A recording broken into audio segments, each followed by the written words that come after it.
Hey everyone, this is Tanya Atomic, and I'm unboxing Horrorpack for March. And if you think I'm looking kind of strange, I'm trying not to reflect anything on my glasses. I'm wearing my glasses today because my contact broke, so I'm going to be wearing glasses for a while. Anyway, Horrorpack is a monthly subscription. You get 4 DVDs or Blu-rays depending on your type of subscription, and it comes in a little package like this. I just took them out.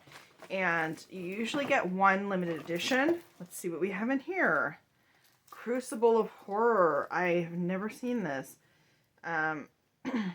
It is from 1971. My cat wants to be involved. Terror ends with murder, but nightmares begin with the Crucible of Horror. Here's the back. The next one is One-Eyed Girl. This is a young psychiatrist meets a girl. There's a secret church. There's a father. There's a secret sect. Sounds kind of religiously creepy. This is not rated. And who put this out? I don't see this. I don't see it right away. But anyway, here's the front, One-Eyed Girl. Here's the back. I haven't heard of this one either, so I haven't heard of either of these. The next one is the Horrorpack Limited Edition Blu-ray. It's Freak. And it's about Ava, who's a writer, escapes a traumatic event in LA, moves to a cabin, and her nightmares have only begun. That's the back there. That's the front. That's the limited edition. And then the very last one is VFW.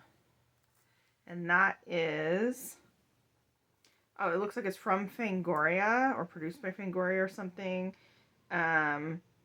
It is veterans at a local VFW. Oh, okay, I see that. Battle for survival when a teenage girl runs into the bar with a bag of stolen drugs. There's under attack by mutants. Stuff happens. I haven't heard of this one either. Here's the front. Here's the back. Looks interesting. Sorry about the sirens. Oh my gosh. So we've got VFW. We've got Freak, which is the limited edition. Then we've got One-Eyed Girl and Crucible of Horror. So I haven't seen any of these. I'm interested in finding out more about these films or finding out what they are while watching them. What do you think of Horrorpack? Do you get it? Did you get the Blu-ray or DVD? What do you think of any of these films? Let me know in the comments below. I am going to be watching these. Let me know if you want me to do a review on any of them. Please consider subscribing. And as always, thanks for watching.